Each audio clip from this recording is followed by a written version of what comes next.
वो जयदेव, जय माँ भवानी और जय छात्र।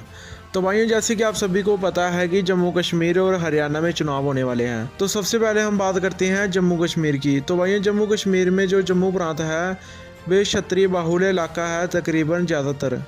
तो भाइयों, आप सभी देख सकते हो कि जहाँ पर लगभग 90 सीटें हैं, उनमें से 43 सीटें हैं और उनमें से कितनी सीटें क्षत्रिय जीत सकते हैं वो आज हम आपको बताने जा रहे हैं। तो भाइयों, पिछली बार 6 सीटें कम थी, इस बार 6 सीटें और ऐड की गई है जम्मू प्रांत में और लगभग 43 सीट बन चुकी है। पिछली बार 37 में से 8 क्षत्रिय जीतकर सामने आए थे, लेकिन वह इस बार अगर दिमाग से काम किया तो 10-15 क्षत्रिय जरूर जीतकर आ सकते हैं सामने। तो भाई, सबसे पहले अगर पुंछ की बात करें तो पुंछ में ज़्यादातर मुस्लिम राजपूत भाई हैं।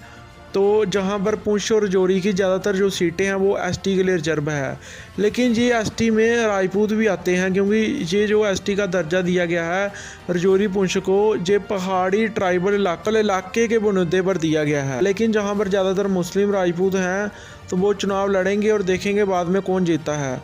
लेकिन अगर हम क्षत्रियों की बात करें तो राजौरी से कालाकोट सुंदरबनी से एनसी इस बार क्षत्रिय चेहरा उतारने जा रही है। तो भाइयों, तो अगर सभी ने दिमाग लगाया तो एक सीट जहां से तो पक्की है। उसके बाद अगर हम बात करें तो जम्मू प्रांत से नगरोटा की सीट पक्की है। इसके अलावा अगर हम बात सांबा की सीट पक्की है। उसके बाद कठुआ की बात करें तो जसरोटा की सीट पक्की है। आगे बसोली और बिलावर ये सीट भी क्षत्रियों की गढ़ कहलाते हैं और क्षत्रियों की सीट है, लेकिन इस बार बीजेपी आरएसएस जहां पर क्षत्रियों की जगह किसी और को भी खड़ेर सकती है।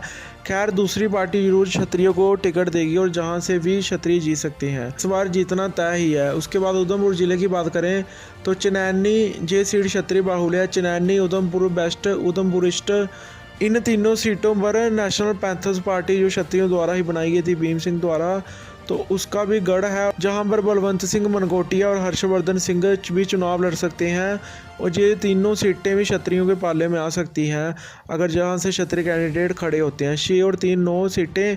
इसके बाद रियासी की सीट भी क्षत्रिय बाहुल्य है और जहां से भी क्षत्रिय कैंडिडेट जीत सकता है।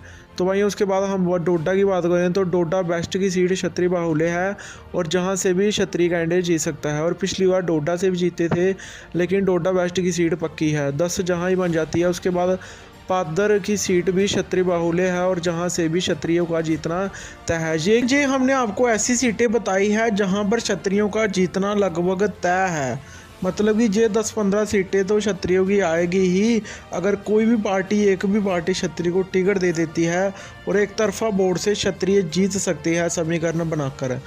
और इसके अलावा अगर बाकी सीटों की बात करें तो बहुत सारी ऐसी सीटें हैं जहां पर क्षत्रियवादी लगभग 20% से ज़्यादा है। जो हमने सीटें बताई जहां पर तो 30 से 40% हैं, लेकिन ऐसी भी कई सीटें हैं जहां पर 20% से ज़्यादा क्षत्रिय है। और अगर कोई भी पार्टी वहां पर भी क्षत्रियों को टिकट देती है तो वहां पर भी क्षत्रिय जीत सकते हैं। चाहते हैं कि हम आगे भी ऐसे ही सिर्फ अपनी कौम के लिए आवाज़ उठाते रहें, जो कि मेरे लिए सबसे पहले अपनी कौम है। तो आप हमें नीचे दिए सिक्योर कोड से स्क्रीनशॉट लेकर जिस भी बाई से जितना होता है 20, 50, 100, 500, 200 जितना भी होता है, तो आप सभी ज़रूर सपोर्ट करें ताकि हम क्षत्रिय समाज पर आगे भी वीडियो बनाते रहें ऐसे इतिहास को लेकर।